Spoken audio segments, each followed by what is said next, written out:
Diversity, equity, and inclusion, also known as DEI, we're told is all about celebrating differences, creating fairness, and fostering belonging. But is there something far more sinister going on? Is this reflective of a biblical worldview? And can Christians get behind this? Or does this tempt us to compromise on the Word of God? Today on the Things You Don't Hear in Church podcast, we are talking about diversity, equity, and inclusion, and analyzing what the Bible says and seeing if this fits in a biblical paradigm. So welcome to the Things You Don't Hear in Church podcast. My name is Ethan. And my name is Darian, guys. Go check us out on social media. Like, subscribe, follow. We've got extra content all over the place. Instagram, TikTok, and YouTube. Check it out if you want some extra stuff beyond just this podcast. Yes, so we are talking about DEI, as I said in the beginning, and this is a topic that when we are recording is pretty timely because Trump just signed the executive order as far as the military goes, saying we're getting rid of DEI. A ton of companies are dropping their DEI programs, and just in general, as a culture in America, it seems like DEI has been a very hot topic, hot button issue, although it's been around for a little bit longer, a lot than the last 3 years. But before we get into the history of it, we want to get a working definition for this podcast. So, Derry, let me read to you what I have, and then I want to hear what your definition is, and we'll just find some middle ground or agreement there. So, I have the definition from an article. I don't forget the title, but it's from lawandliberty.org. So I'll just drop that in the description for you guys to read if you want. But it says, diversifying something via the inclusion of others alleged to have been historically excluded from it for the sake of equity or social justice. Not bad. The article's called The Philosophy Underlying DEI. What definition do you have? Do you have another one, or do you want us to go with that one? I don't think there's necessarily a definition. I think that depending on the situation, it can be used differently depending on the person that is trying to co-opt DEI to their standards or moral framework. So like someone maybe that's, I don't know, a humanist or something that's trying to institute DEI at their school is going to interpret it very differently than maybe somebody on the board of a church thinking about trying to use DEI in some way. You know what I mean? Like they're just going to use different definitions. So yeah, I'm not sure if there is like a definition to me, but I like how basic the one you mentioned is because it fits a lot of those perspectives. Yeah, the article is pretty thorough. I appreciated it, so you guys should go and read it. But yeah, so the history of DEI basically is that they claim it's from, they meaning people who are proponents of DEI and approve of it and want it to implement it, right? It's been around since the 1960s, around the civil rights movements when there was a lot of racial tension and minorities were not getting hired into companies. And so the government was like, hey, you guys got to stop being racist. You got to hire minorities. You can't just be hiring white people. It's not okay.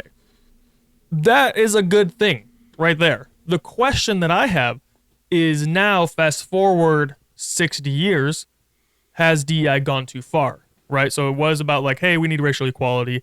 Then it was about, hey, we need gender equality. Those are both fine. Hey, we need sexual orientation representation. And now it's kind of like anyone, it seems like it's like anyone who feels underrepresented from any background needs to be represented. And we'll get into like the philosophy of that and whatnot. But so there's like a give and take where some parts it seems like, yeah, DEI, at least from my opinion, is like, yeah, we should have an amount of what that is. But then when it gets so extreme that now they want anyone to be represented and anyone can be marginalized and underrepresented. And I don't want to spoil too much about the information, but it can get out of hand. Derry, is there anything you want to say before I get into this one little comment about from the Notre Dame University article? No, not really. Okay. Yeah, I like what you've said so far. Okay, so in Notre Dame University, or at Notre Dame University on their website, they released this article. I'll also link that down below. And this is like a pro-DEI article. And this is how they frame it.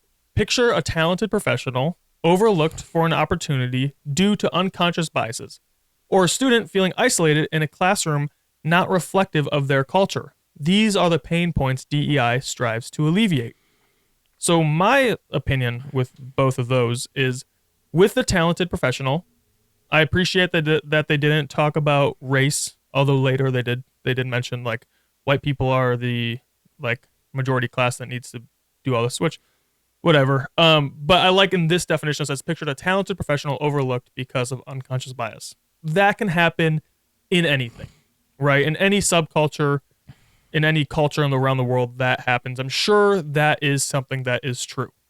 So the concern about, hey, a minority might be overlooked for a white candidate, even if they have the same qualifications and same education and same skill level because of unconscious bias. Not surprised. Same thing could happen also in a subculture.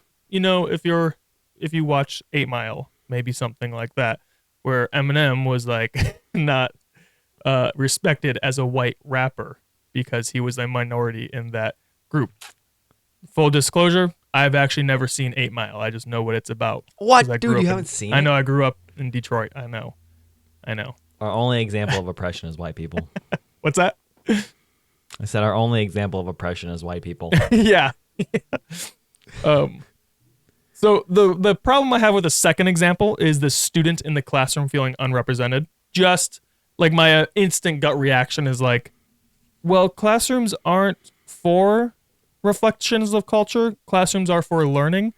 And what is a teacher supposed to do if there's like 7 different cultures? Are they supposed to represent every single culture, right? Like if you have a Korean, Japanese, Indian, white American, and black American students all in your class, are you supposed to cater to all of them so they all feel included? Or you just say, hey, we're just going to teach here so you guys can learn. We're not primarily concerned with cultural representation. We want to learn like chemistry or history or something like that. Derry, what are your thoughts there? Anything you want to add? I agree that on the first like feeling of it, the first example feels much more like, oh yeah, that seems like a normal thing you would do, right? To try to fix or try to, I guess, account for.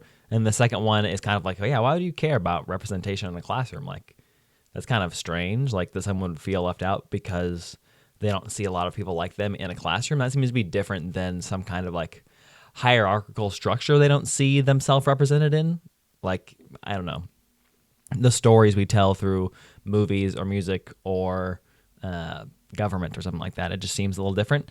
I think though, when you're the one thing I can see this article maybe doing, if you were to ask the person who wrote it, maybe they're not talking about like the representation from making the person feel bad from like an optics perspective, but from a like, man, people like me aren't getting into this school for some unjust reason, rather than them not being represented here. And I can see that being a fair point or argument that we could talk about. But if it was just about representation, like visually, which I don't think it is, then that would be a little strange. Mm-hmm. Yeah.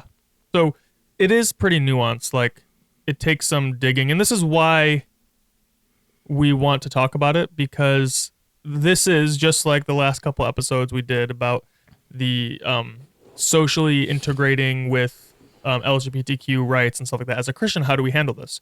Because as a Christian, when it comes to DEI, we have a mandate as Christians to love everyone equally, right? And so a lot of people will take that to look like different things. They might say, oh yeah, we should be proponents of DEI because we want to be loving and inclusive and recognize like the history of our country and the world we find ourselves in and fight against the oppressive white people from the past. And there's other people who are like, hey, as Christians, we shouldn't be primarily concerned with we should just want to have the best, right? Do everything with excellence unto the Lord. So if there's someone more qualified for a job, they should get it, even if they're part of the quote unquote patriarchy, you know? And so there is a tension between compassion and truth, or even like a biblical worldview. And so I'm excited to get into this. Derry, where do we want to go from here? I could get to the philosophy side of things and read a very thick 2 paragraphs about where this comes from, like what philosophical worldview DEI comes from, or we could talk about maybe pros and cons. So do you want to do pros and cons after that? How do you want to do that? Yes. First thing I'll say, and then I'll answer your question, just on what you're saying about like from the Bible and if Christians should support DEI. Every time in the Old Testament you see Israel like being called to repentance, every single time it's because they've started to neglect the oppressed. every single time there is some kind of inequality from an economic standpoint or some kind of privilege standpoint. And I'm using like very lefty terms right now, but if you just read it, it's like there's poor people you're not taking care of as a people, or there's people who are disadvantaged because they don't have a husband or they don't have parents and they're not being taken care of by the society. And God is like, you're causing this oppression. You need to like stop. And they don't stop, and so they get punished. Those are like key themes in almost all the times God calls Israel to repentance. And so in my mind, when I'm thinking about my culture, I want my culture to be, I mean, at least the people in it that are Christians, to be representative of Christ. And so as a Christian, as someone who is a part of a church, I want Christians that I know to always err on the side of taking care of the oppressed. And so that's why I think this is an important topic, because DEI claims to try to deal with those things, right? I would think that these three words would be the main things that a lot of people think about when they think about the oppressed, right? So that's like the first thing I would say about why Christians should care about it, because God cares about it, and it's a really big deal to him in Scripture, New and Old Testament. So that's my first thing. In my mind, Ethan, where we could go here is either, like you said, to the philosophical side, or we could go to examples, like in examples that you think are good or bad. But do you think like going to the philosophy first would bypass that, or would that be a good starting point? With my opinions is I don't think the philosophy that DEI comes from is consistent with a biblical worldview. And so I think if we explain that, then we can kind of maybe push back on that claim with biblical examples, or that's kind of why I want, as we move forward, it's kind of like, well, what would be a better Christian reaction to this if it's true that this is not coherent with a biblical worldview? Because there is real pain points that are trying to be met by or real pain points felt by people in our culture, and there's a real responsibility of Christians to be the image of God in the world. And so we can't ignore those, but the question is like, is DEI the way to do that, or is there a better way that Christians can come up with? So maybe we start with the philosophy and get into like the biblical Christian response. Let's do it. Okay, so this morning, that article. Yeah, this morning I learned way more about DEI and philosophy and ideology than I ever expected to before we planned this episode. So all this is pretty fresh. Derry, you probably are more familiar with some of these terms than I am, just because you like philosophy a lot more. But so it'd be nice to hear you chime in. But basically, from this article we listed below from lawandliberty.org, it's the philosophy of DEI, I think that Derry mentioned. I don't have the title in front of me, but it talked about how to understand DEI, you have to understand where it comes from, right? And philosophically, this person says that DEI is philosophically and ideologically core to the postmodernist identitarian leftism. That's a big mouthful. He calls it PIL. So we'll just call it PIL from now on. And like I said, this gets really thick and pretty, like, takes a lot. It took me a couple read throughs of different paragraphs to really understand what was being said. So I'll do my best to explain. Go ahead and read it on your own time. But basically, here's two paragraphs that he mentioned about the worldview from which DEI comes. He talked about how it's rooted in critical theory and postmodernism. So from here on, I'm going to be reading. Postmodernism is anti-metaphysical in being anti-essentialist, anti-universalist, and anti-foundationalist. Essentialism is the view that things have fixed essence or sets of essential properties that determine what kind of thing they are, in contrast with inessential properties that can change the thing undergoing a change of kind. In contrast with inessential properties that can change without the thing undergoing a change of kind. Universalism is the view that some theoretical entities have universal validity or validity across contexts. And foundationalism posits that some truths are basic, such that less basic truths depend on the more basic ones for their validity. In contrast, postmodernists tend to claim that these phenomena essence, universal truths, and theoretical foundations either don't exist or are contextually relative social constructs. For example, a cultural relativist, postmodernist, would claim that Aristotle's definition of the human being an essentially rational being this is a claim about an essence that purports to universal validity and serves as a foundation for further claims, i.e., one about human virtue. This, at most, is only valid within the context of the Western tradition. So that was 2 paragraphs that probably confused you as much as it confused me when I first read it, so I'm going to break it down in dumb language that I needed to understand this. It seems like he's saying that postmodernism is anti-essential, anti-universalist, and anti-foundationalist. Essentialism is things have essence. Like, a dog is a dog because there is an essence to what a dog is, and you apply that thing. A male, a female have essences. We know there's truths that are essential to things that make them what they are, if that makes sense. And then universalism, I had to Google AI overview for that one. Is somewhere.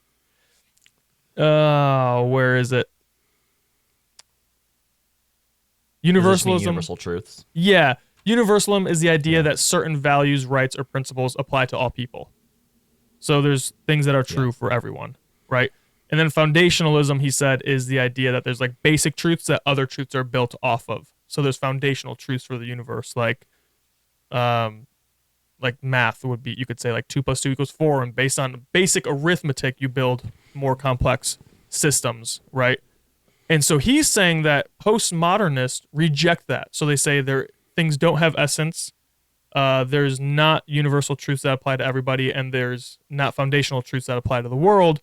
These things are just made up in the culture they find themselves in. And so it's kind of like they cut their anchor from truth in how I'm understanding it. And that is like how you get postmodernism. And from postmodernism, you get DEI.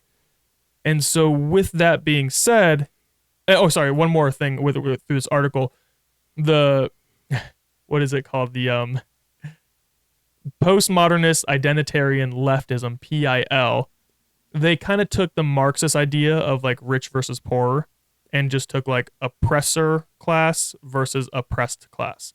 And anyone can fit those classes depending on how society evolves. Usually the oppressor class is the majority class, and minorities are the oppressed class. And to quote the article, it says, all identities must be understood as either oppressor or oppressed, and all social differences among identities must be interpreted as resulting from identitarian political oppression. Are there more white or Asian doctors than black ones? Must be due to racism. Are there more men working in construction than women? It must be due to sexism, and so on. So that was a whole mouthful. It's kind of, maybe I hope I didn't just make it more confusing. Derry, is there anything you want to say to add some clarity to this? Anything that I maybe did not represent well that I could clear up? I don't see where the connection between postmodernism and DEI is. Like, I think you and the article explained postmodernism, which is bad. I feel like most thinking people can see that. But I don't know how that connects to DEI. Mm-hmm. I mean, he says it does. I'm trying to look in the article right now that says like where it would say like where he points to the connection. I can understand how Marxist ideology connects to DEI with identity politics, and so we could talk about identity politics, but I feel like when you get to postmodernism is almost opposite of the DEI ideology. So I'm confused about that. How do you think it's opposite? It seems completely opposite to at least identity like politics, because identity politics says like one group needs to be identified and like helped based off of some kind of oppression that group was dealt, and that's because that group has some kind of value that was taken from them.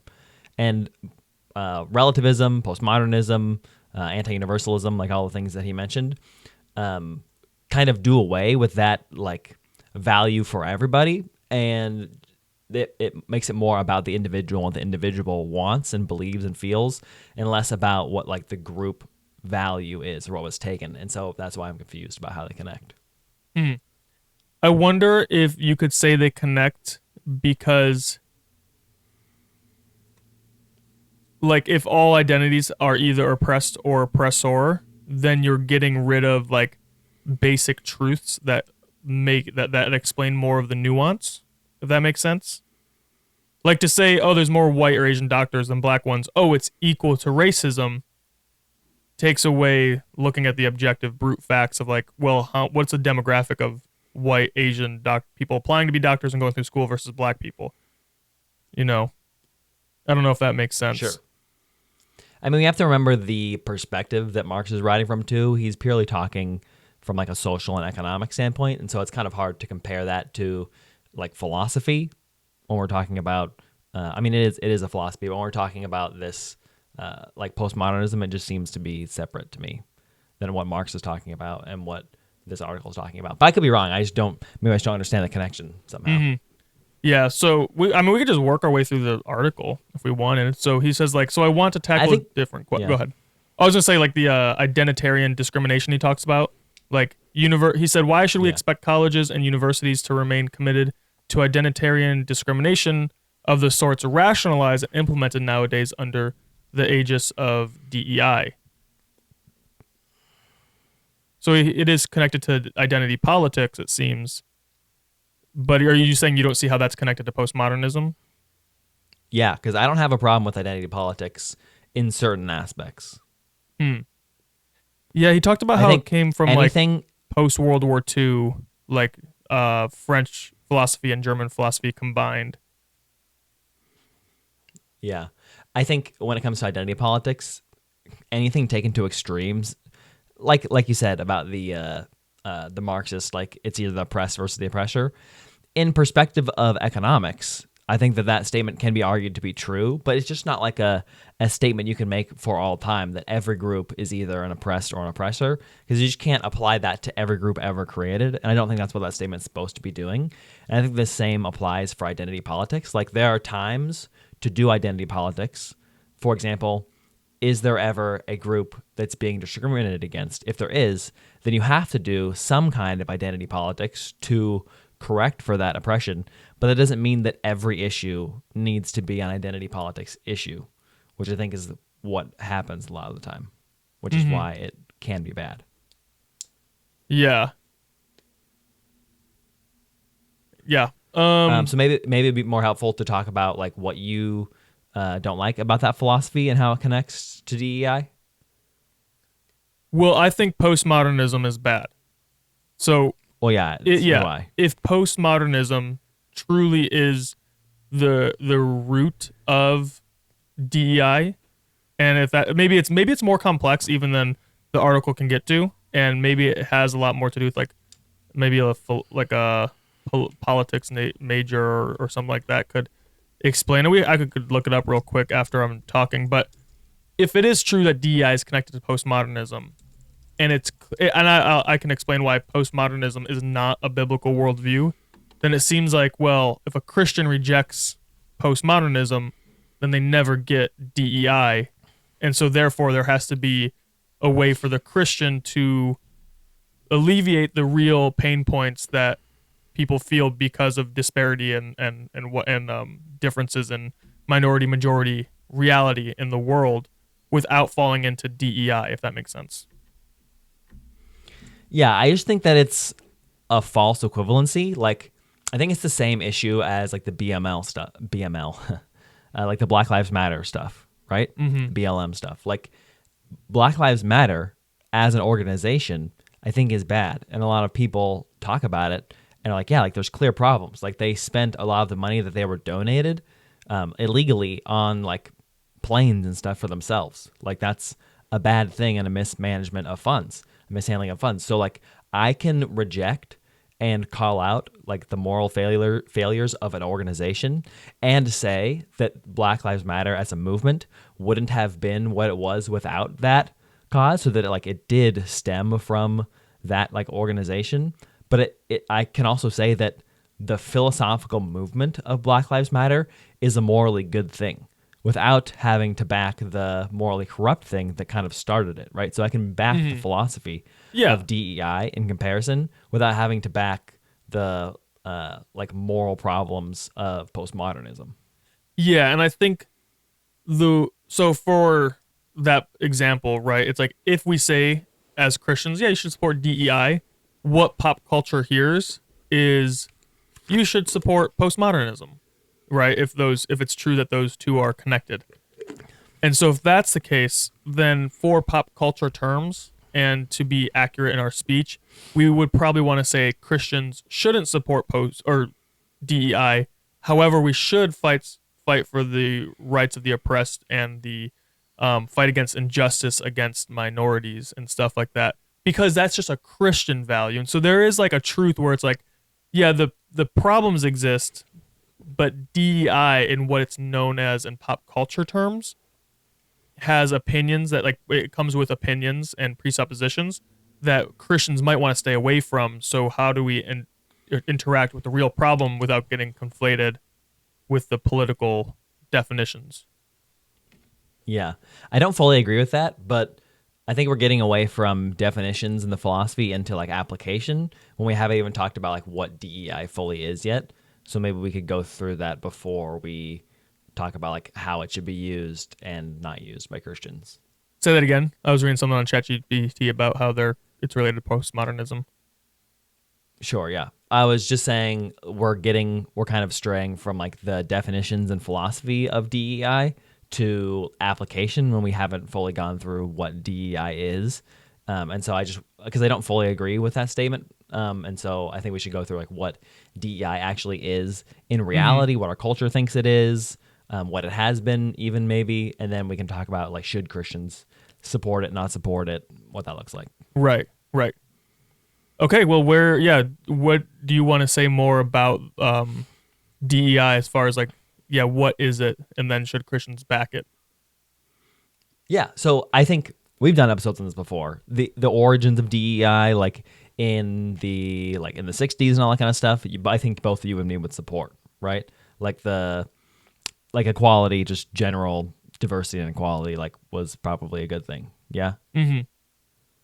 Yeah. But it's obviously evolved into encompassing like a large group of things nowadays, because you can be pretty vague with these three terms, with DEI in general, right? Like it encompasses a lot of things, like who is getting the equity, the inclusion, and the diversity, and like in what contexts. And so, of course, that can become muddy and problematic. But on face value, we can kind of go down. Two avenues with this.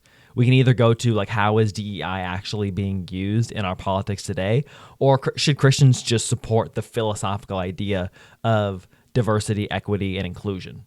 Does that make sense? Mm-hmm. Which one do you want to go to first?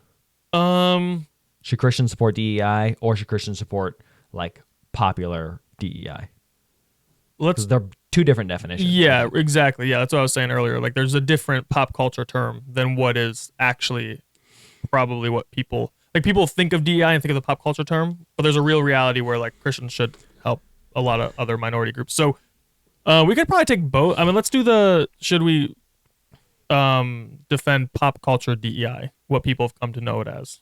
We could call it political DEI maybe. Sure, yeah.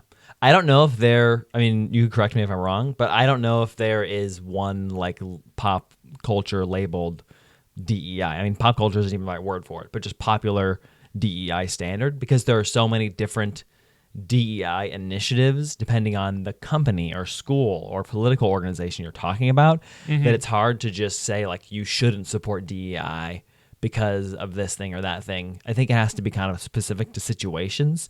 Like, I support DEI in this area, but not in this area. For example, for myself, I support most DEI initiatives, but when we're talking about DEI, when it comes to like groups that identify as oppressed that I don't think have been oppressed by our government specifically, I don't think they are deserving of DEI. I think the people that are deserving of DEI within our culture are people that our culture and our government have directly inflicted like some kind of harm or taken some kind of value from.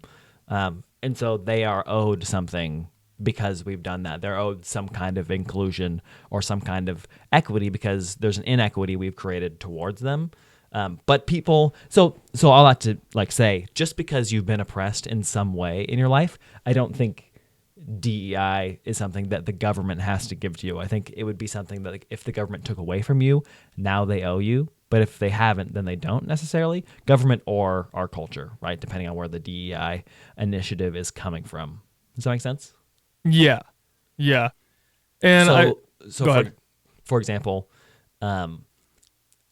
just because our culture believes that like LGBTQ issues, that people group is an oppressed people group or they're some kind of minority. They technically are a minority. Like if you say, well, the majority is heterosexual people and the minority is non-heterosexual people, then yeah, true, that's a minority. But it's not an oppressed minority necessarily, right? Right. Like there's lots of moral debates when it comes to the oppression of that minority.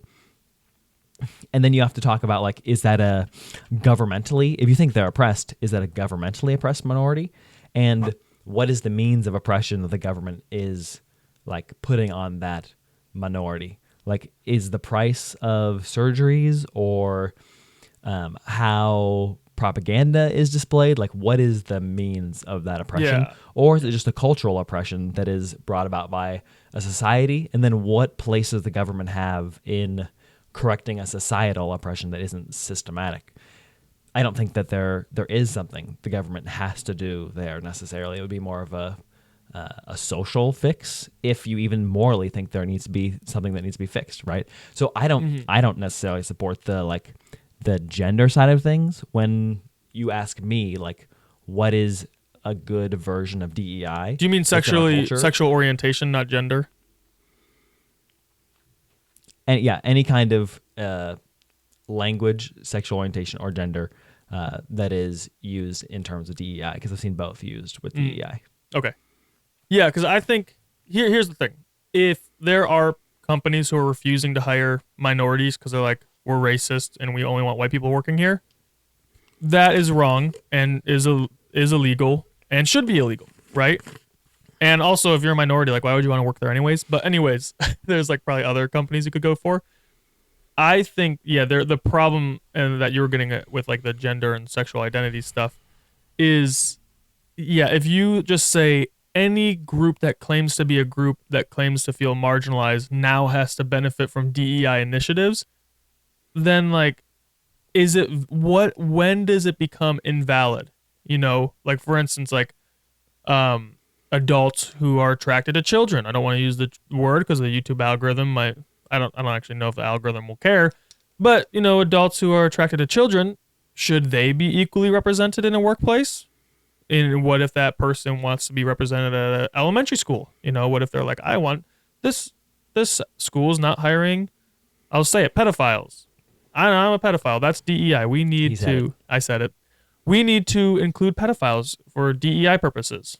And I want to work at this school. It's like, no, you're definitely not allowed near children. Like 100% not. And like that is okay in my mind and should not be forced upon a school.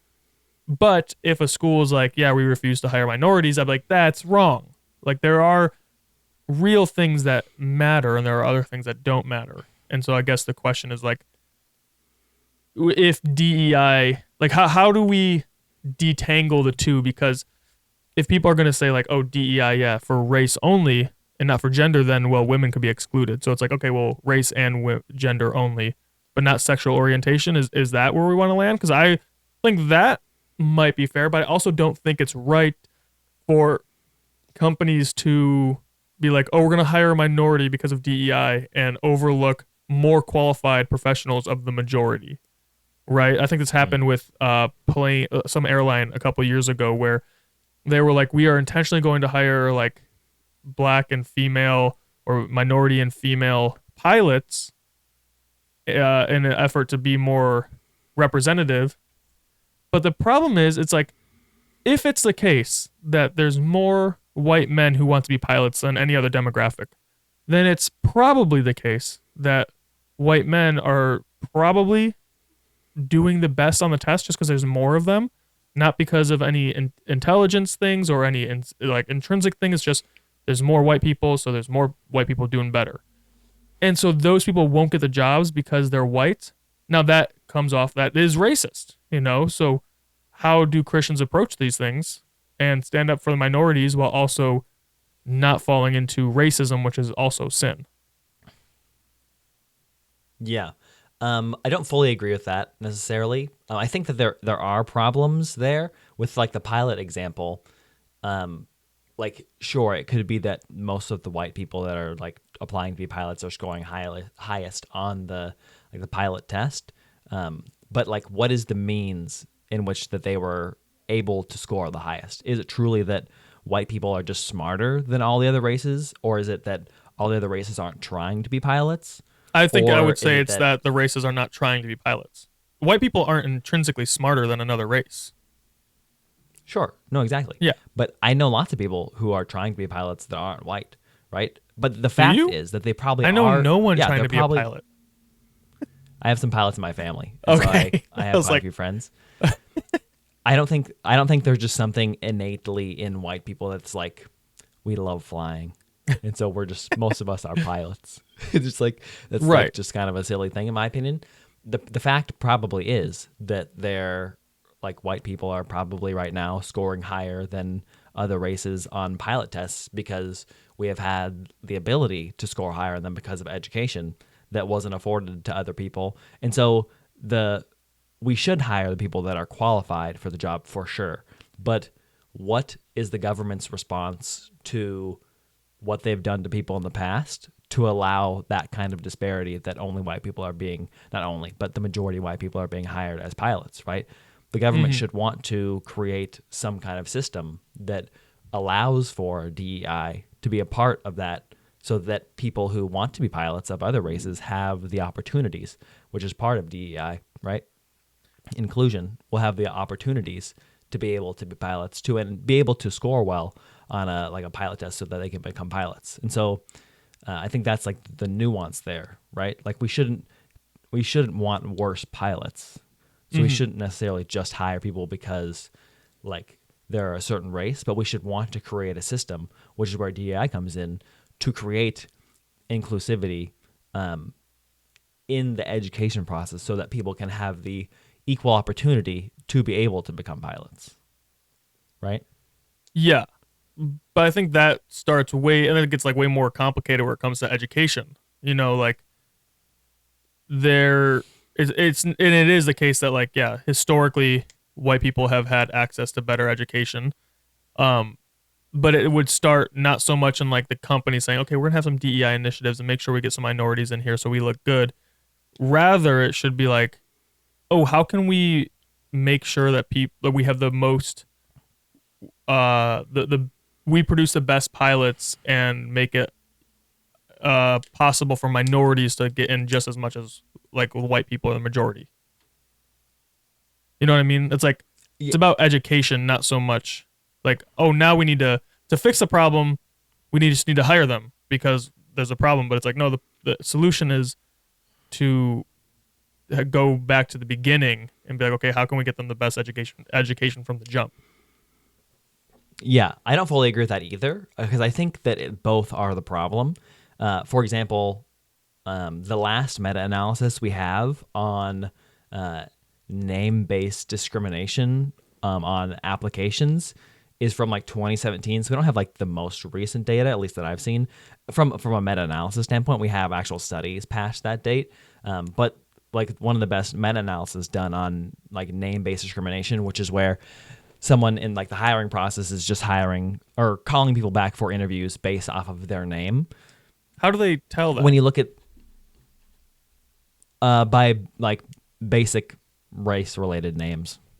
One of the main studies. Like, how do you know that the reason they didn't get called back is because they had a race-related name, and not based on the resume or something like or education levels? Like, how are they telling? I'm gonna tell you. Okay. Yeah. So in this meta-analysis, they went over 24 different field studies that were about name-based discrimination, and they found they gave everybody the same resume, right? And they sent it out, and of course it's 24 different studies, so the mechanisms are different.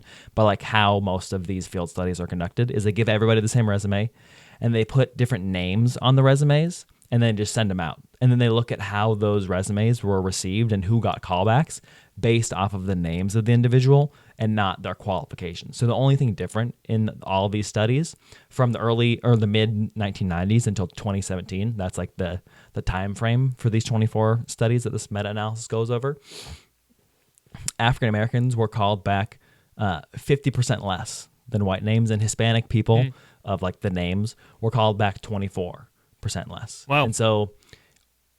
And this hasn't changed over 25 years, like until like 2017. And I think it's still reflected in most of the most recent literature.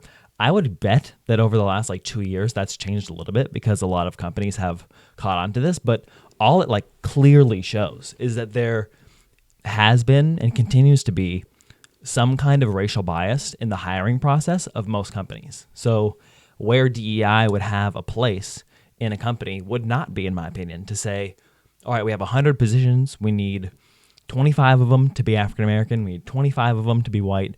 25 of them need to be Indian or Asian of some kind, and 25 need to be Hispanic, women or Latino.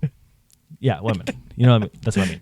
I don't think it needs to be that stringent, but there needs to be something done within companies to counteract that clear systematic bias. Like there might not be like a rule in the handbook that says don't hire people of color, but from almost every study that we have that I've ever seen, and this meta-analysis goes over some of the best studies, like based off this meta-analysis, there is a clear bias in the business world to who gets hired based off of the race they like present to be. It's because they're obviously not seeing them. They're just presenting as a certain name, which is a problem. And so DEI does play a part in business as well as education. I think, though, the businesses have gone way too far to correct this, and now they're like only hiring people of color or making it super stringent, like I said, where they're hiring exactly 25 of this and 25 of that.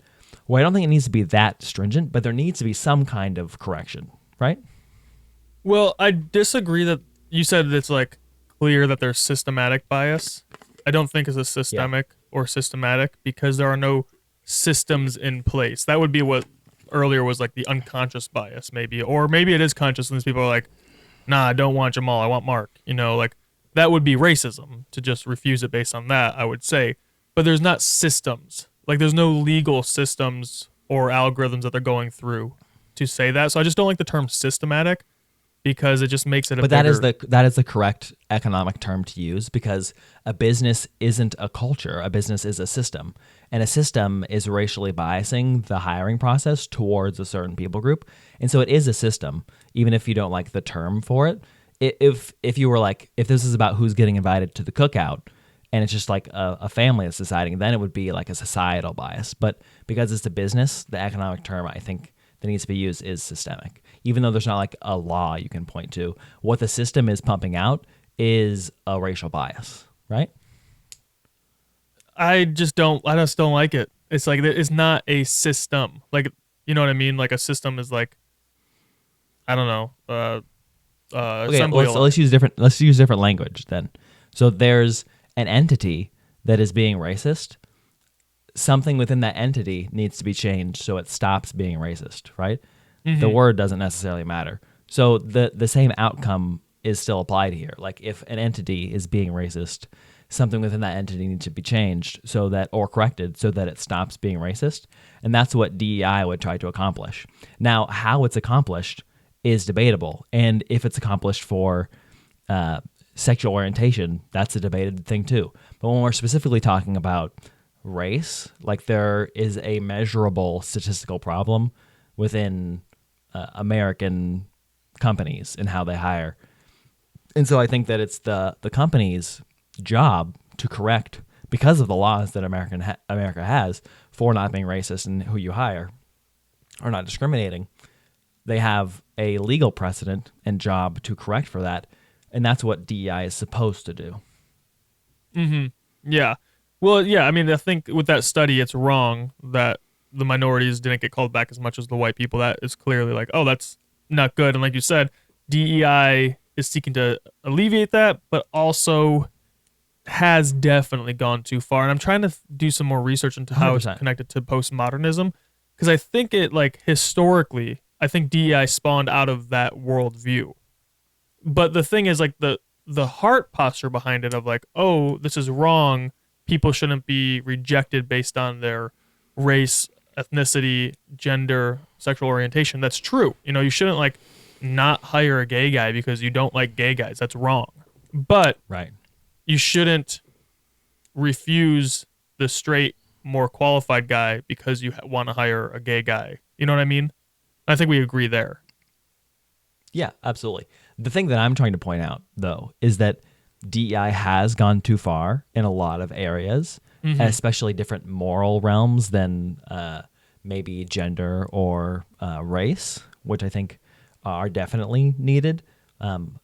Regardless of the origins of the philosophy as it stands today that observes a problem is good and needs to be addressed because of like the studies we have showing that it's an actual problem and not just like a hypothesis. And so something needs to be done about it, like practically today. Has it gone too far? Yes, but that doesn't mean that it still hasn't corrected some problems that need to be corrected. And I don't think the origins of that, even if it is in postmodernism, has anything to do with us not trying to correct the problem today. Well, I do think the origins do matter because Why? if it comes from a worldview that's rejecting absolute truth and wants to tear down agreed upon cultural or not, agreed upon systems that are true for humanity, it's like we got to detangle like the attempt to be inclusive and loving from a postmodernist worldview. Like there's a way to do it without being postmodernist. You know what I mean? And I think I agree. people, when they hear the term DEI, it's so I would just assume this article is correct in in what I'm about to say, but it's like because DEI is so intertwined with postmodernism, we need a way to detach the attempt to be like, hey, we want a culture that's like everyone feels equally like they can have equal opportunity and like they're not being rejected because of their race. We want that. That's a good culture. That's what America wants, is equal opportunity and everyone to be able to go out and make it. What we don't want is also all the junk of postmodernism that comes with the term DEI. So is there a way to go? Because I don't think politically people separate the two in today's world. I've never heard anybody mention postmodernism and DEI in the same sense that wasn't a conservative, like social media person. Right, I've but that's never heard because the someone- people who are pro DEI are usually like and fighting for it are usually not conservative and usually bought into some postmodernist beliefs, and they're usually more extreme. But if they were, it would be like they were trying to sell the postmodernist belief, because only in name does that postmodernist belief get sold with DEI. Like there's nothing about DEI that furthers the philosophy of postmodernism. You would have to try to co-opt those things together by preaching about postmodernism alongside DEI for that to be effective. And because they have nothing to do with each other philosophically, like the connection there, I don't see how that has anything to do with each other outside of conservative people talking about it. I mean, I think that I would still probably say DEI is closely linked to postmodernism because that's what I've seen in my But you research. can't describe a mechanism. Like the connection between it. Yeah. Like a philosophical connection. What would be a good example for you for that? Like, what would be a philosophical example of the connection? I don't think there is one. So that's why I'm saying if the right is saying that we should get rid of DEI because it's too closely linked to postmodernism, I would say the only way that people are being influenced by postmodernism when it comes to DEI would be if one party is preaching the sanctity or the goodness of postmodernism alongside of DEI, which I just said, in my opinion, they're not doing. That's what the right is doing. Or if there is a mechanism that closely connects the philosophy of DEI and the philosophy of postmodernism, which I haven't been able to articulate. I haven't heard someone be able to articulate. And so unless someone can tell me how they're linked philosophically, I don't see how naturally somebody, unless they're being told about it, is thinking that, or is being led to a postmodernist worldview by believing in DEI. In my mind, someone's being led away from postmodernism if they believe in DEI, or if they're trying to be convinced of DEI because they're being convinced of the absolute value of every individual and the value our culture should place on them and on justice. Does that make sense? Yeah, but I think so. Here, let me try to connect the two. Sure. I'm just writing my notes so I don't forget a point that you made. Yeah. So I would say the reason DEI and postmodernism are connected is because postmodernism says oppressed versus oppressor, and anyone can fill those categories. Therefore, anyone who's in the oppressor class, we have to take down. That's not postmodernism. That's Marxism. No.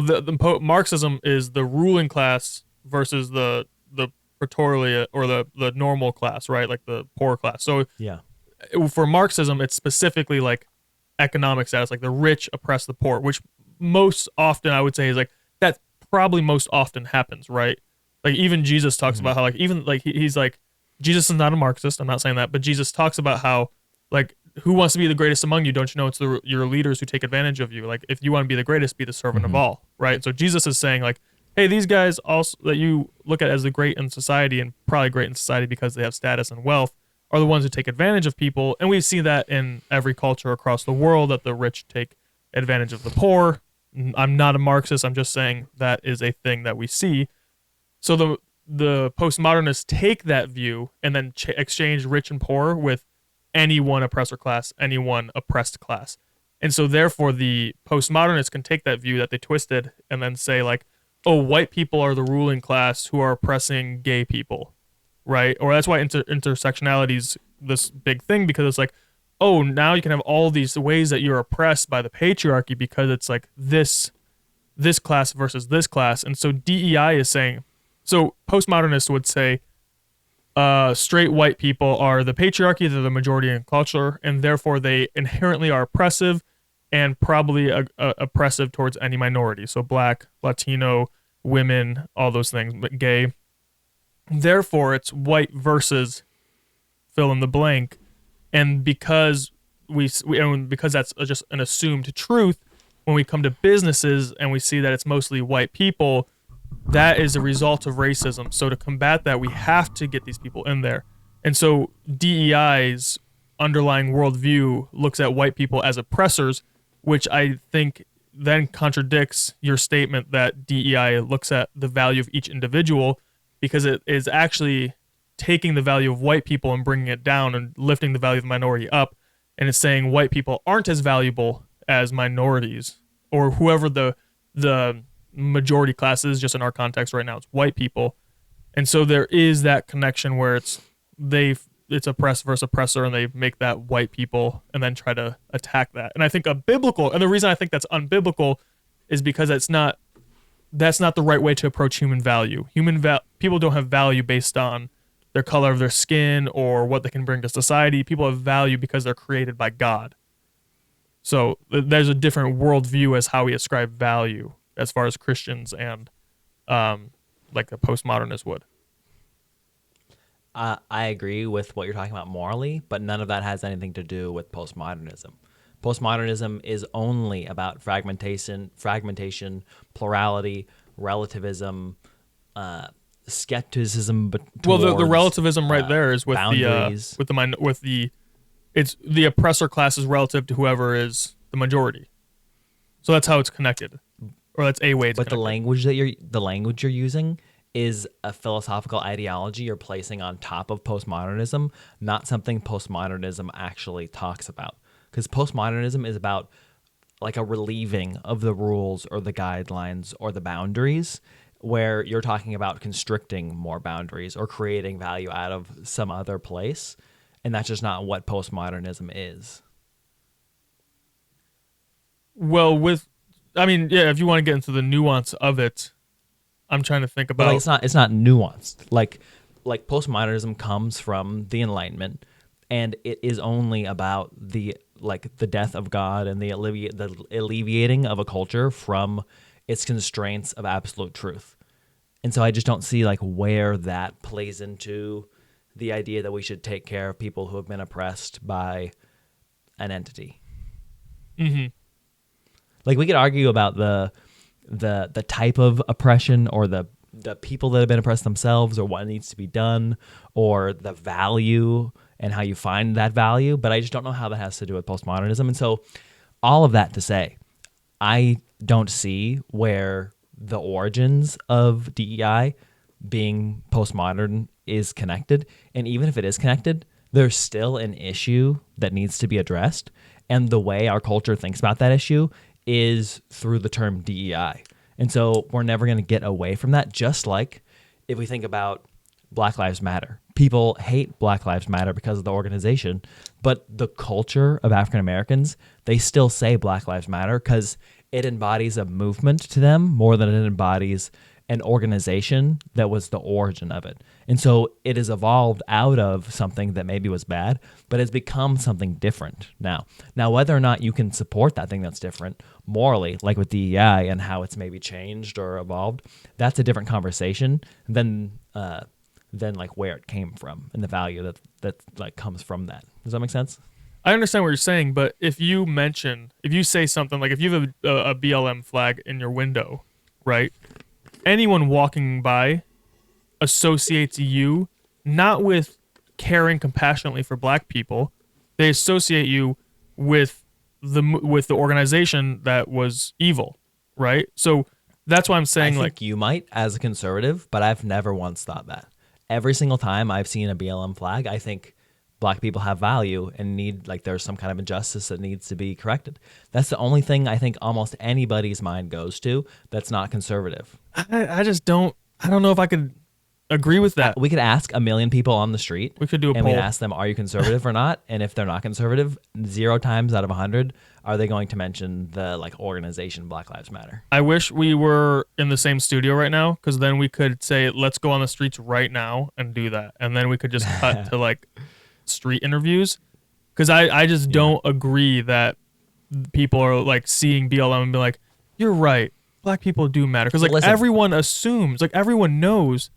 Like I don't know anyone who genuinely doubts, like, do Black Lives matter? Like everyone's like, yeah, of course they matter. But when you see the BLM flag, it's a statement of like, I'm with this political party. Listen, the right are the people who know about the like the moral problems with the actual organization Black Lives Matter. The left didn't talk about it, right? So the left doesn't even know that there's problems with the organization. So there's no one on the left that if you ask them about it, they would even know that there's a problem with the organization, because they don't think about an organization. They think about a movement that was stemmed from police shootings, right? That's what they think about. Maybe on the left, but every centrist and every conservative would be like, yeah, that's about that movement. Like I don't know anyone who doesn't think about that movement. I guess besides you, because you just said you don't, or doesn't think about the organization. There's just no point in thinking about the organization because they have nothing to do with the movement. Like Black Lives Matter didn't have power because it was an organization. It had power and sway because of the movement it like came out of, because of the police shootings, because people saw that there was corruption. The actual reasons for the movement are and were good things that needed to be addressed and still need to be addressed. But the organization, the term Black Lives Matter is the name of the organization. Like if that organization didn't exist, you wouldn't have all the controversy of BLM.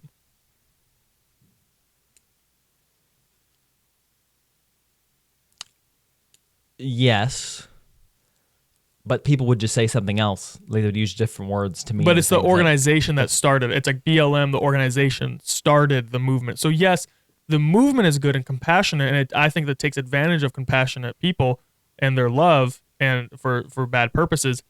But that doesn't excuse and make it okay to say like, I support BLM. It's like you should support like fighting injustice, but I'm not going to say I support BLM because people assume the organization, not the movement. We're just gonna have to disagree here because I don't think that's true. Yeah, and I think the argument from where things came from is a bad philosophical argument, because I think the power rests in what the thing does and the problem that needs to be solved, not in the origins of it. Yeah, I think I guess we just see it differently because I do think that where things come from plays a big part because it means there's an agenda and a thing that is assumed about it. But an agenda from who? Like where where is the postmodernist connection to DEI, and what is the organization or political like affiliation that has an agenda to get postmodernism into people's homes through DEI? I don't know what the exact connection is. I'm just saying like in the research that a lot of the research talked about, oh, this came from postmodernism. So I'm trusting the people who wrote the articles because they're a bit smarter than me. But like for example, with the oh, you said you don't think it matters as far as like where it stems from as long as it's doing good, right? Yeah, most of the time. Yeah. The reason I disagree with that is like using the BLM as an example is BLM, and I know not everyone, especially people on the left, probably don't know this, but like on their website said we want to see the deconstruction of the nuclear family or something like that. And so then if you're going to say, "Oh, I support BLM," you unknowingly are saying, "I support taking down the nuclear family." And that is something that's a big problem. And that's why I'm saying it's important to know what you're representing and what you're saying because you don't want to be associated with that. And if what you really mean is, hey, I think it's wrong that cops are killing innocent people and it seems like they're mostly killing minority people, that's wrong. It's like, yes, everyone's going to fight for that. But if you say I support BLM, then you're going to say you are affirming what those things say. You know what I mean? It's like how I'm trying to think of like a more mild example would be like if you went to a Reformed church, I would assume you believe in tulip because you're associating yourself with that thing. And you could say like, oh, but like the church is just doing a lot of good for the poor, so that's why I'm here. But I don't believe in tulip. It's like, well, everyone outside thinks you do, so everyone who looks at you thinks you support it because you go here. But if you don't support tulip and you don't want to be known for that, you shouldn't associate with a church that does. So that's kind of why I'm saying the thing about like it matters what the things you're saying you are for. It matters what they're associated with. I still disagree. There needs to be a consensus for that like contrast to work. There is a pretty easy consensus to be made about the Reformed Church one. Like if you know about Christian theology and you know about Reformed Christian theology, you're going to think people believe in tulip, even if someone that's Reformed doesn't. It's such a minority. Like there's almost none of those people. And so it would be hard to say if 50% of the nation, so Democrats, don't associate BLM with the organization, with the movement, that's not a majority. That's like half of the population. And so there isn't a consensus for there to be like a problem with the origins of that thing in. Like there isn't that negative association when someone says, I support DEI or I support BLM. There is for some people, but not for a majority. Well, 50% is not majority. I know. I just said it's not for a majority. What you're saying, it doesn't mean that for the majority of people? Yes. So you're saying the Democrats are the majority? No. There isn't a majority. So there is no majority. Oh, it's just saying it doesn't mean that for a majority of people because there's not a majority of people that believe that. Yeah. Exactly. Sure. I guess if we're going to say like 50% of the population believes this, so therefore this is valid, then we're just at a moot point because we both are saying 50% of people think this. My point ultimately is this. There's a problem, and DEI is the term that our government and our organizations has decided is the term we're going to use to talk about how to fix that problem. We both agree that there's a problem, and we both agree that the ways that organizations and the government have tried to fix that problem, in some ways are good, and in some ways are bad. And so we can go to like how, like philosophically, what do we think we can support as Christians and what we shouldn't support. But I just don't think like the conversation about the origins of things, like we shouldn't support DEI because of the origins, I don't think that applies necessarily still because there's no majority that has like one fixed idea about what DEI means, and there isn't an inherent obvious teaching of postmodernism that so the Christian can't like support it. Does that make sense? That makes it so the Christian can't support it. I think Christians can support the seeking to have representation and love for everyone and make sure that racism isn't happening, and standing up for the rights of others for sure. And I just think because, like I said, I keep saying this, because DEI is associated with specific cultural or political opinions, whether or not that's whether Marxist or postmodernism, right? Both are, you can make an argument, both are against the biblical worldview. Because it's associated with it, we want to be careful how Christians say, "Oh yeah, I support this," because it's just like saying like, if someone says I support reproductive rights, you assume abortion, like that is what the cultural assumption is. Or if like you're saying like I'm pro-choice, you could say like, oh, I don't mean like I'm pro-abortion. I mean that like I'm pro like people should be able to choose this thing. It has nothing to do with like, you know, maybe sexual like anything to do with abortion. But it's like if you say certain things, it implies you're with a certain group of people. And if that certain group of people does not align themselves with God, we gotta be careful how much we're making it seem like we're on those people's sides, if that makes sense. The clear problem with that example, though, is that both when you talk about reproductive rights and being pro-choice, both of those things are explicitly about something Christians can't support. Like they're explicitly about abortion. Like that is what the topic is about. When we're talking about like BLM and the website having to talk about getting rid of the nuclear family, that's not what the philosophical topic is about. If it was about getting rid of the nuclear family, then that would be something Christians can't support. But because that's not what it's about, it's not something Christians can't support. If DEI was about postmodernism, then that would be something Christians can't support. But because philosophically it's not what it's about, it doesn't matter that you could somehow make a tie to it. If someone, just a layperson that doesn't have any bias, was to read about like our initiative for DEI, we call it the DEI, they couldn't find philosophical postmodernist teachings in that like initiative. And so because it doesn't teach it, it doesn't matter, in my opinion. Do you want to go through, I just typed into ChatGPT, like what are the connections between DEI and postmodern thought? Do you want to go through those and see if any of those you think are valid? I just really don't think it's important. I think because we're already like an hour and 10 minutes in, we should move to like what should Christians support when it comes to DEI, like what's good about it, what's bad about it. But if you want to, we can. If it's like, I mean, it's going to be, I mean, we could do a whole, I mean, this is going to take a lot of research to actually figure out what the connection is. More that, because that's a good point. Like, what is the actual connection between postmodernism and DEI? I'm trusting the sources that mentioned it as like doing a lot more research than we have.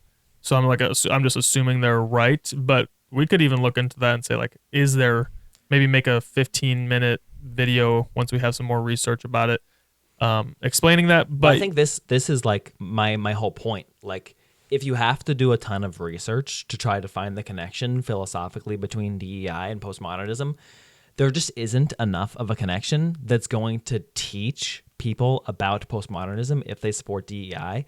So as a Christian, there's no hindrance to supporting it because it's not teaching something that's against the Bible. It's actually teaching biblical principles. Would you then would you be okay with saying DEI supports Marxist ideas as far as the oppressor versus oppressed idea? I mean, some forms of it, but it also supports biblical ideas, like you said. Just like you said, yeah, I'm not a Marxist, but the Bible says that we should care about the oppressed. Like, there's overlap. And so you could say it. Yeah, I mean, a broken clock's right twice a day. Like, just because something says, like, we should care for the poor, it's like, yeah, I agree. Like, Islam says that, but Islam leads to death, you know? Like, that's not, like, just because Islam says it doesn't mean it's like, I'm in support of Islam. And I don't think people should be a Muslim, you know? Mm-hmm. I just think the origins of a topic are so non-important because our culture has decided to call this problem, the solution to this problem, DEI. It doesn't matter what you want to call it. It's going to be called DEI.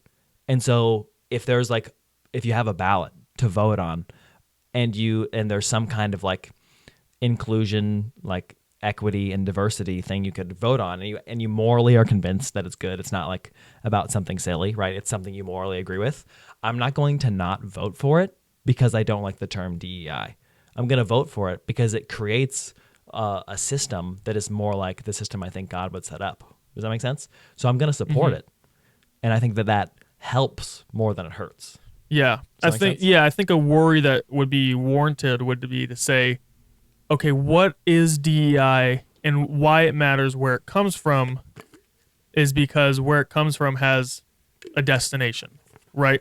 So if it's true that it is rooted in oppressor versus oppressed class and it wants to get rid of absolute truths, then you could say like, so for instance, right, with it'd be like, okay, it's linked to Marxism because or postmodernism because they reject basic truths and essential and essence, right? So they would say, okay, there is no longer anything that is nothing categorizes male and female. You can just be that if you identify as that. Then the people who support DEI will say, oh wait, it looks like there's a bunch of heterosexuals in the oppressor class, and I'm not that. I'm like maybe I'm LGBTQ, so now I'm oppressed and I want to be represented. They can demand now to be represented, and then the next step, what is that? Like bestiality. What's the next step? Maybe pedophilia. What's the next step? And it just goes and goes and goes to how many groups are we going to say, oh yeah, you're valid and you should be included, and you've been a victim. And I understand, like we both agreed it's gone too far. So that's where it gets muddy. Is like, where does this end? If what we call DEI is solving real problems like racism and sexism, how do we stop it from going too far? I just think that's a slippery slope fallacy. I also think that there's this like proverbial like they or organization that you're inferring on DEI that doesn't exist. Like DEI is just a term we're using for our government trying to restore the balance of power in its people. Well, but DEI comes from a political. It's not in a silo, right? Like it comes from a political thought. Yeah, for sure. I mean, everything stems from some kind of like philosophy, but there isn't a person that is governing where DEI goes, or like an organization that's like profiting off of DEI exclusively. Like it doesn't come from one place. I mean, it's the people who that's now the people who are DEI experts are benefiting a ton. There's been like maybe billions, definitely millions of dollars poured into DEI in the last couple of years. For sure, and in bad ways in a lot of places. But the point is, it's an idea, like you said, that's permeated our society, that's not owned by a proverbial they or like an organization. It's just something that people are talking about as a philosophy and how they want to implement that philosophy. The living thing that it is not something that's owned and controlled by an organization for a political purpose. It's something that's owned by a society for many different purposes. Does that make sense? Yeah, the idea of having diversity, equity, and inclusion, and I think, that is like a good idea. The political party that espouses it the most and fights for it the hardest is very problematic, I think, and that's why I'm saying it gets back to who's running this, who's introducing this, and who's like espousing this. Because I don't think any conservative would ever say we don't want diversity, equity, and inclusion. Like, a racist might, but I think the conservative party would reject them and say you're not one of us, just like an extreme, like the classic liberal would reject extreme liberalism and say you guys have, like, Jordan Peterson says the left him, stuff like that. So like excluding the fringes, like no conservatives like anti-diversity, equity, and inclusion. We're like, and especially in a capitalist society, like we want whoever's going to be the best at the job, and so if a black man's the best at the job, we're going to hire him. If a white guy's the best at the job, we're going to hire him. But I understand the desire to make sure that we're guarding against racism is a good thing. Yes. So I feel like you can say, like straight up, like you just did a second ago, that DEI is good and Christians should support DEI as a philosophy. I want to do more research into what philosophical soil is this coming out of, because that's what, like, Christians can be the spearhead of DEI and it can be a Christian thing, but the current pop culture DEI, I think, is rooted in something that might be ungodly. So separate the two. The cultural movement of DEI is something you're unsure if Christians should support, just from your perspective, but the philosophical nature of diversity, equity, and inclusion, and what that could do for restoring the balance of power for what's been taken from some groups is a good thing. What power has been taken from groups that you're talking about? Just focus on like the racial. I don't think Christians should be, like, no one should be racist, and Christians should be fighting against racism. And that's what I'm saying. So if there's Go ahead. If there's a DEI initiative to reverse like this meta-analysis that I talked about, right? Mm-hmm. If there's a DEI initiative to reverse that, to make it so that this isn't a thing anymore, that's a good thing Christians should support. I think Christians can be like, yeah, I support, like, because the thing we're talking about is bigger and deeper than like laws. Like, yes, laws can be in place to stop this, but that doesn't change people's hearts. So like how Christians interact with this is very interesting, because it's like, yeah, we should make sure there's laws to stop racism, but also we need to be, our focus with DEI should be like, in my opinion, it's like Christians interacting with DEI could be like, hey, I will, like, yeah, anything that brings more people in and stops racism and sexism is good, and discrimination is good. Although DEI itself, you could say, is discriminatory against the majority, and that's kind of what the problem is. But I think as far as a worldview is like, maybe I'm thinking about more as like DEI in the church, like in the Christian community. I have stronger opinions on than just in the world. But yes, all in all, I think Christians should support efforts to end racism and sexism. And I feel like you just contradicted yourself, but we can move on to a different topic too, because I feel like we're talking in circles. Well, how did I contradict myself? Because you went from the cultural movement again to the philosophical one when I was trying to like separate those two things, and you said it was good, and then you said it was bad. No, it's good for people to stop racism and sexism. Yes, and by supporting a specific DEI initiative, that would be a good thing for Christians to do. Specific, but I think what is DEI now easily gets out of hand. And I'm wondering, like, could there be better ways that Christians could do this? But I think you're ignoring the question. How so? I gave a specific example where I said, like, there is racism happening when it comes to name-based discrimination based off of a meta-analysis. And I said we should have things to stop that. Would it be good for a government to support a DEI initiative, and would it be good for Christians to support that? I would say it's good to stop racism. So if you're saying like that is the DEI initiative, then yes, that instance it's fine. But what DEI is and where it comes from is different than that. So that's all I'm saying too, right? All I'm saying is exactly what you just agreed with. DEI is good and should be supported when we agree with it morally, right? When there are instances where Christians can create more diversity, equity, and inclusion in a society based off of the moral thing being decided upon, it's good for Christians to support it as long as it doesn't go against like biblical gender roles or sexuality or something like that, right? Right. One of the problems I have with like what DEI is, as far as like the philosophy and the politics of it in the Christian community. So not talking about the world, because Paul says like, what do we have to do with judging the world? That's God's job. We judge those inside the church. Is that, and this is a really fun question, and kind of moving on from the topic. Is that all right? Yeah. Is when it comes to the Christian community, should Christians seek to employ DEI? And one of the things I think about is, I've been thinking about that a lot. Yeah. And I'm having trouble because there's a reality, I think, in which Christianity is its own culture.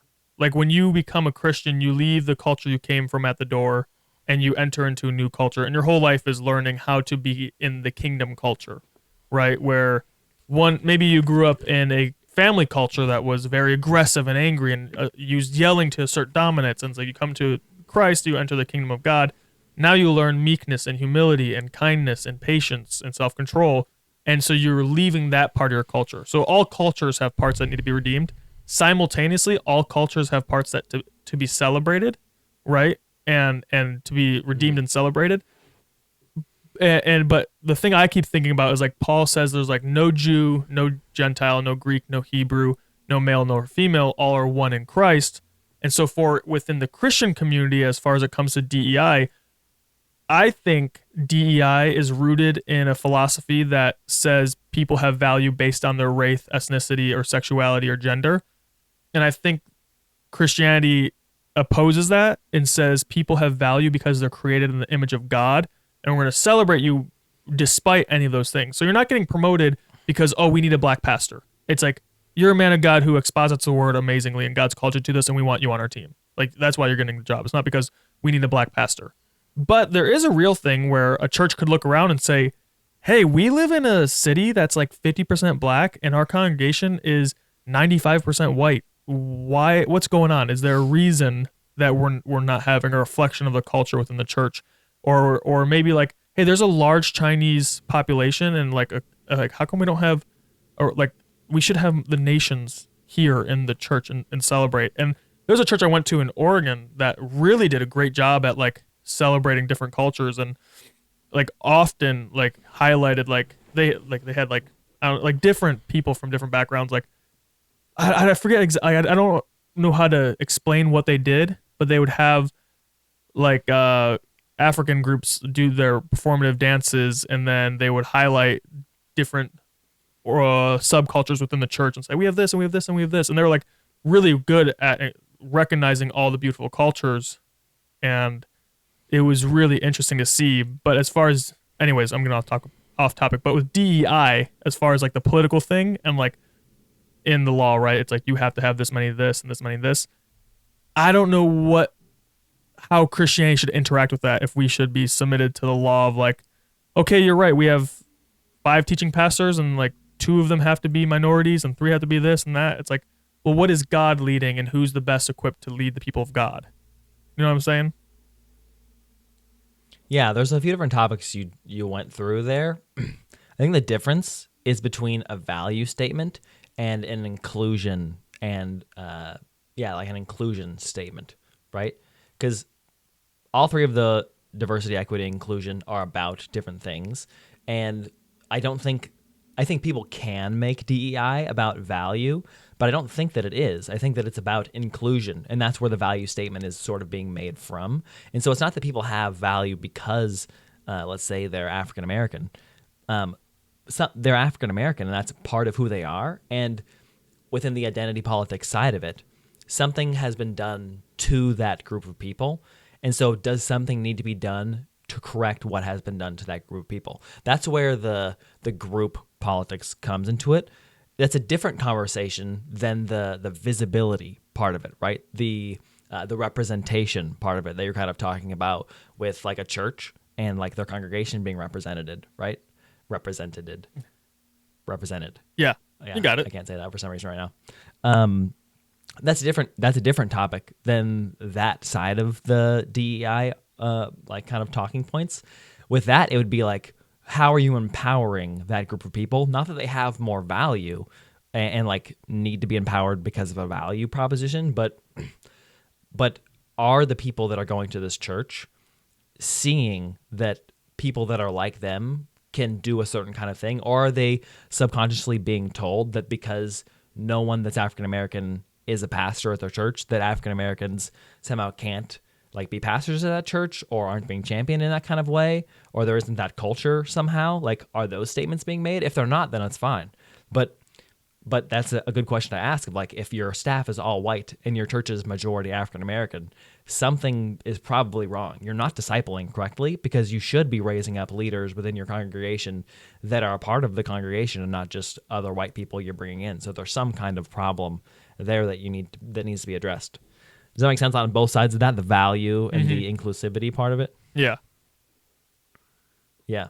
A more fun question, in my opinion, when it comes to DEI in the church is, and I don't fully know what I think about this yet, is when it comes to being egalitarian or complementarian, and churches that claim to be more egalitarian in some aspects, like if you believe women can teach, but you have 0 women that teach at your church, what is that teaching women about teaching in your church?